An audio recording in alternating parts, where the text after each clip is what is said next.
Good morning. I got a new phone, so hopefully the video should be a lot better. That's one of the reasons I got this phone, was for the cameras. It's the S22 Ultra Samsung. So I'm on my way now to AF Supply in Hicksville to pick up two parts: an inducer motor for a Burnham Alpine, and then the fan shroud assembly for that same Burnham Alpine.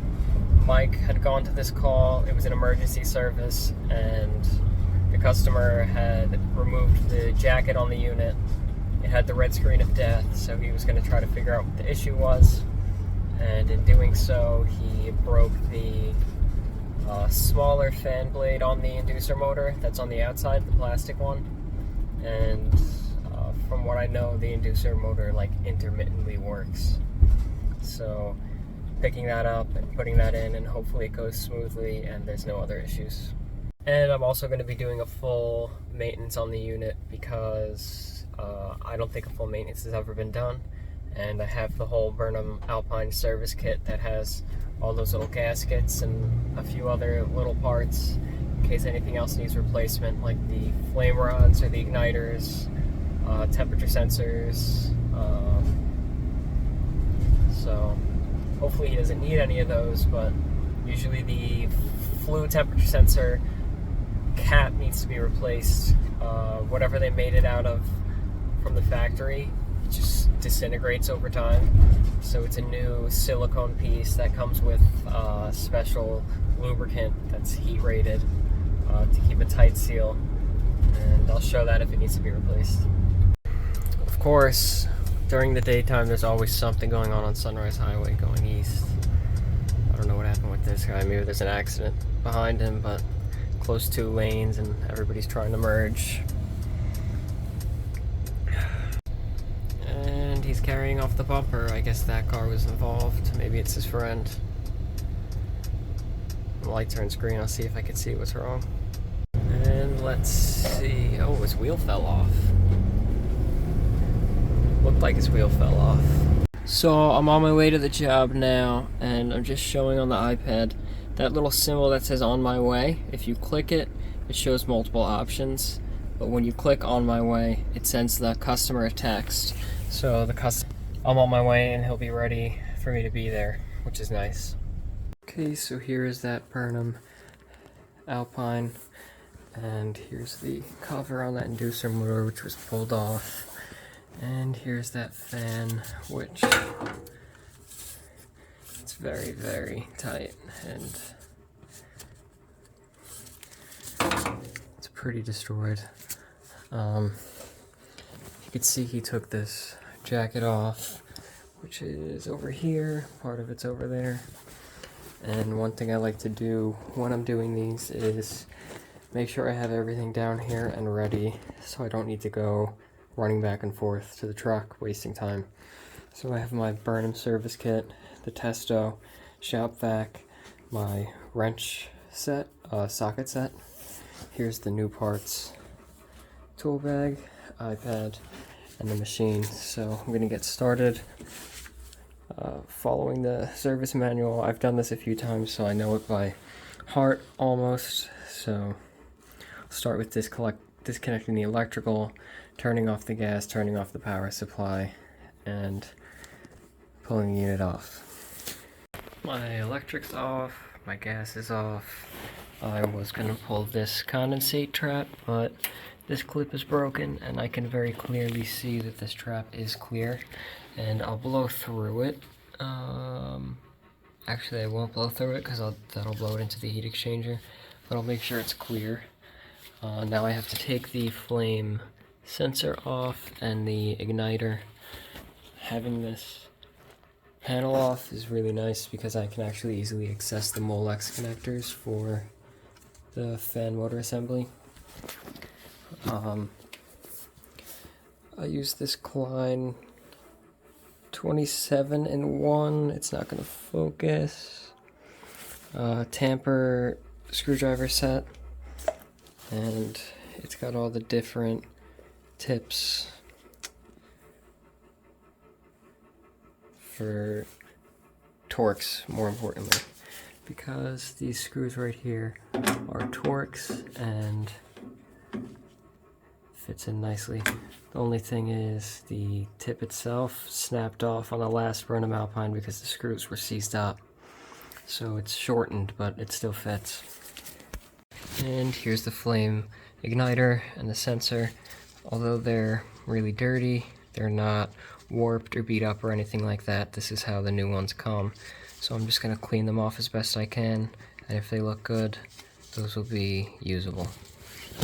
And here's those sensors now after cleaning them off in the igniter.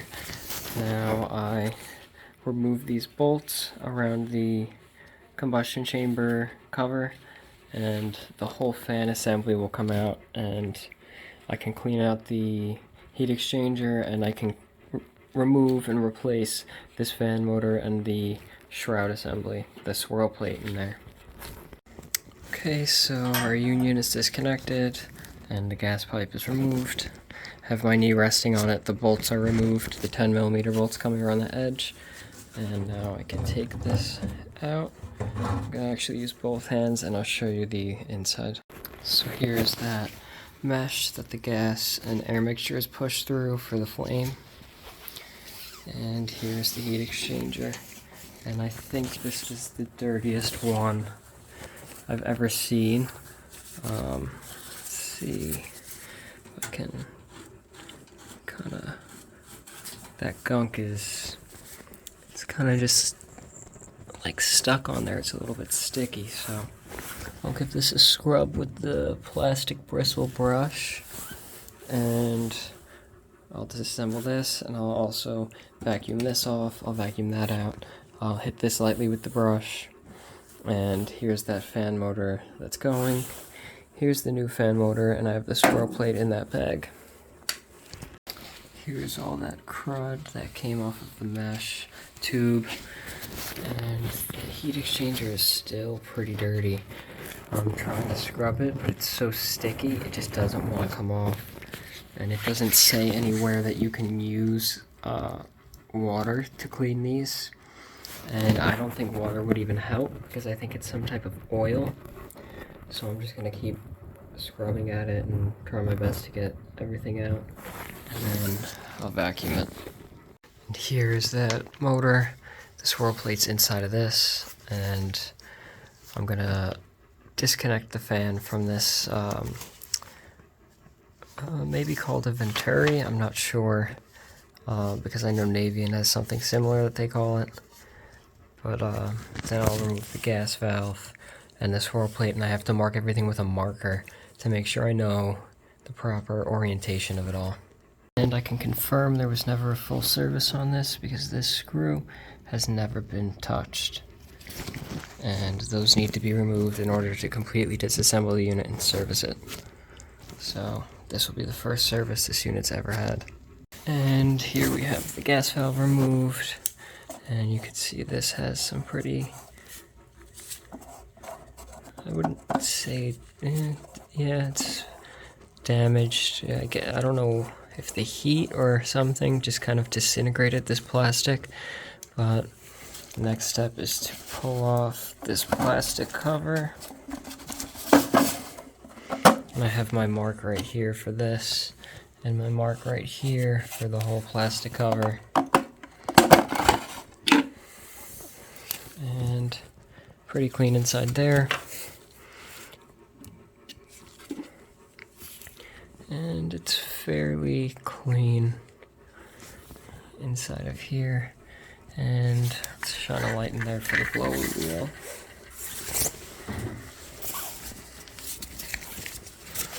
You can see the blower wheel is a little bit dirty, but it's not awful.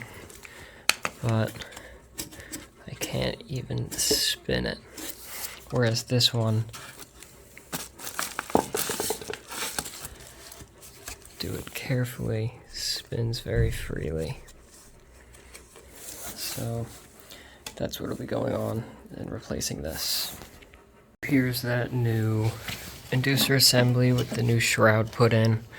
I did put Loctite on all of the connections that I made, because it did include Loctite for the vibration from the fan.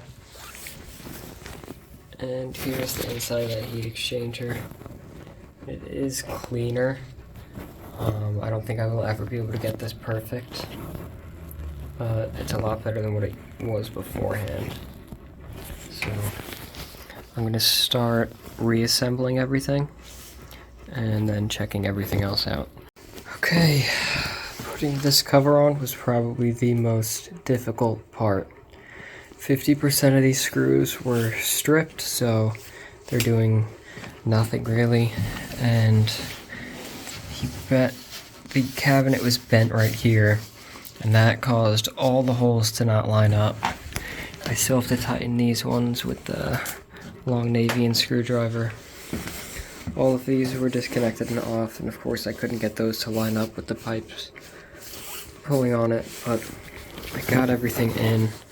Now I just need to tighten it up, and everything is put back together on the inside, so it's ready to fire. I just wanted to show this. It says if the color of the flue temperature sensor cap is white, it must be discarded and replaced with the black cap. I already removed the cover for the axis, but this is that sensor. You could see there's that black cap. It's nice and brand new, so somebody did that already. And I also noticed that somebody replaced this high limit sensor at one point because that black wire coming off of it wasn't original. It originally had the Molex directly inserted into the plug. So now I'll turn it on, get it fired up, do a combustion analysis, and see how it goes. It's starting up now, it's in pre-purge. After some time it'll ignite. It's got to clear some air out of the gas line. There's the zone valves and the zones. Here is our primary circulator and condensate pump. But once it ignites, I'll do a combustion test to make sure it burns safely. Okay, so I'm getting the testo ready. And once that's all set up, I can do my combustion analysis through this flue temperature sensor port. I do have the panel closed because that'll be the normal operation. It'll be pulling fresh air from outside rather from inside the room. And that's what's going to give me the more accurate combustion analysis. I'm also going to put on a packing slip. That's where we keep our combustion analysis results. And I'll put a pipe doctor sticker on. And I'll label the gas valve and the water shutoff valves. So while I had the boiler running for a while, the pressure relief valve was dripping. So I asked the customer, and he does want me to replace it. It is a 30 PSI relief valve. I have the new one right here. I'm gonna let the pressure out of the boiler, and then I'll disconnect the relief valve, put the new one on. And I like this union that they have here, because then I don't have to sweat pipe on or anything like that, or press a new drip leg in. So let's do it. Okay, so it's loosened up. And let me make sure this clears with the union on. I'm actually gonna spin that little union adapter off.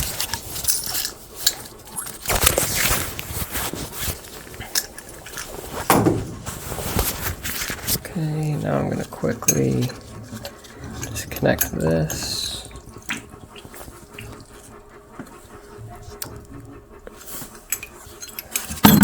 Throw that in the bucket. Thought I'd get a little bit more water, but a little bit drained out, so I may need to purge of air too now. But I'll get this tightened on, I'll get that union on, reconnect that drip leg, pressurize, and make sure it doesn't leak, and that the pressure stays okay, which right now it's at 0.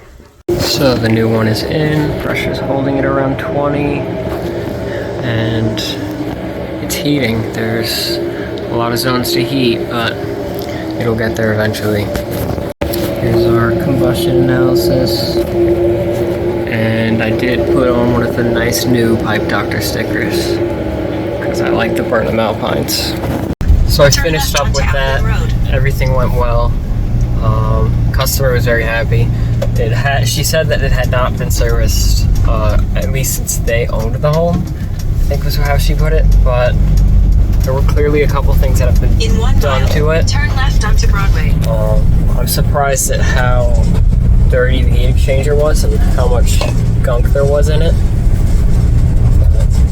My feeling is that this could be totally wrong, but because it was like oily and water, I did touch it with a little bit of water to see. I didn't want to scrub the whole thing with water, but water wasn't doing anything besides just spread it, because just the way it was. But what I think caused it was oils in the gas piping. When the piping was cut and threaded and installed, now being cleaned out of it. I mean, it's just a thought. I don't know if that's really what happened, but I'm on my way now to Peter and other Mike to see if I can be of use to them. They're doing, I think, a washer and a dryer that also has to have venting installed, and I may need to pick a couple things up for them. But that's it. Hopefully you enjoyed watching. If you did, like the video. Comment anything that you would have done differently or that you would have wanted to see.